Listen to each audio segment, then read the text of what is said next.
ওষুধ সংরক্ষণ ও ওষুধ বর্জ্য ব্যবস্থাপনা, মেডিসিন স্টোরেজ অ্যান্ড ডিসপোজাল। প্রতিদিনের মতোই কবিতা সকালে তার থাইরয়েডের ওষুধ খেয়ে ওষুধের শিশিটা জানলার ধারে রাখল, যেখানে প্রতিদিন সরাসরি সূর্যের আলো পড়ে। তার অজান্তেই তীব্র রোদ, বাতাস এবং তাপের সংস্পর্শে এসে ওষুধটা ধীরে ধীরে তার কার্যকারিতা হারাচ্ছে। শুধু ওষুধ খেলেই হবে না, এটি সঠিকভাবে খাওয়া এবং সঠিকভাবে সংরক্ষণ করাও অত্যন্ত জরুরি। ওষুধ তখনই কার্যকর হয় যখন তা সঠিকভাবে সংরক্ষণ করা হয়। সামান্য একটা ভুলও ধীরে ধীরে আপনার স্বাস্থ্যের ক্ষতি করতে পারে। ওষুধ যদি তাপ, আর্দ্রতা বা সরাসরি সূর্যের আলোতে রাখা হয় তবে তা নষ্ট হয়ে যেতে পারে, এর কার্যকারিতা কমে যেতে পারে, ফলে আপনি চিকিৎসার সম্পূর্ণ সুফল নাও পেতে পারেন, উপরন্তু আপনার শরীরের ক্ষতিও করতে পারে। সুতরাং আপনার স্বাস্থ্য এবং পরিবেশ উভয়ের জন্যই ওষুধের সঠিক সংরক্ষণ ও নিরাপদভাবে ওষুধ বর্জ্যের নিষ্কাশন অপরিহার্য। প্রতিটি ওষুধ একটি নির্দিষ্ট তাপমাত্রা, আলো, আর্দ্রতায় এবং নির্দিষ্ট সময়ের জন্য তৈরি করা হয়। আসুন দেখা যাক কিভাবে ওষুধ সঠিকভাবে সংরক্ষণ এবং ওষুধ বর্জ্যের নিষ্কাশন করতে হয়। ওষুধ ঠান্ডা ও শুকনো জায়গায় সংরক্ষণ করুন। এগুলোকে সরাসরি সূর্যালোক, তাপ বা আর্দ্রতার সংস্পর্শে আনবেন না।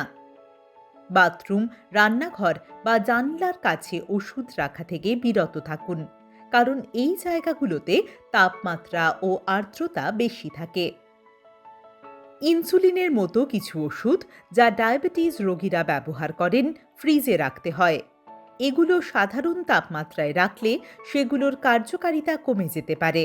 ওষুধকে অতিরিক্ত আর্দ্রতা ও স্যাঁতস্যাঁতে পরিবেশ থেকে রক্ষা করুন, কারণ এই পরিস্থিতিগুলো ছত্রাকের বৃদ্ধি ঘটাতে পারে, ওষুধের উপাদানগুলোকে নষ্ট করতে পারে এবং সেগুলোর কার্যকারিতা কমিয়ে দিতে পারে।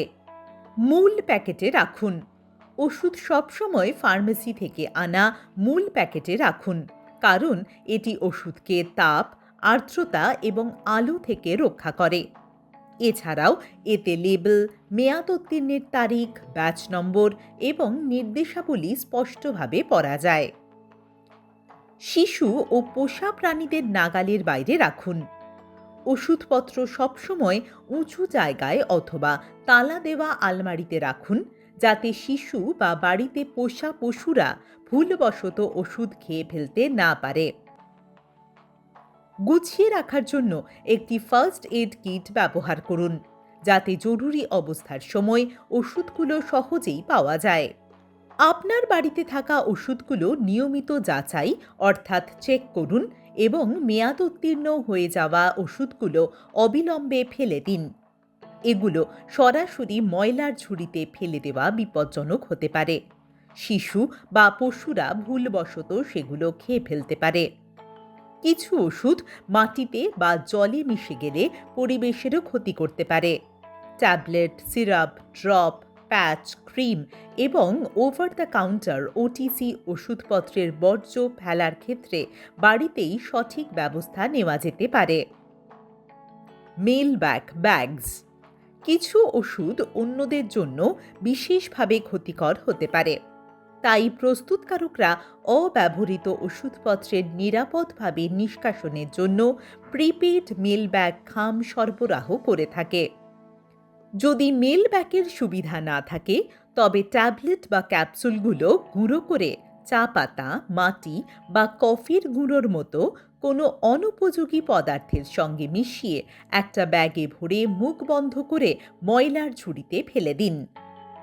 সিরিঞ্জ, সূঁচ এবং ব্লেডের মতো ধারালো জিনিসপত্র খোলা ময়লার পাত্রে ফেলবেন না। এজন্য ওষুধের দোকানে যেসব শার্পস কন্টেইনার পাওয়া যায় তা ব্যবহার করুন, অথবা এমন একটি মজবুত প্লাস্টিক বা ধাতব পাত্র ব্যবহার করুন যা ঠিকভাবে বন্ধ হয় এবং যার ভেতর থেকে সূঁচ বাইরে বেরিয়ে আসতে না পারে। কিছু নির্দিষ্ট ওষুধের প্রতি বিশেষ মনোযোগ দিন। অ্যান্টিবায়োটিক এবং হরমোনের ওষুধ সরাসরি আবর্জনা স্তূপে ফেলবেন না, কারণ এগুলো জলের উৎসে পৌঁছে ক্ষতি করতে পারে।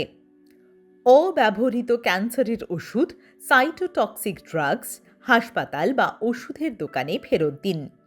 তাহলে মনে রাখবেন, কবিতার মতো একই ভুল করবেন না। আপনার স্বাস্থ্য এবং পরিবেশের জন্য ওষুধের সঠিক ব্যবহার, সংরক্ষণ এবং ওষুধ বর্জ্যের নিরাপদ নিষ্কাশন একান্তই জরুরি।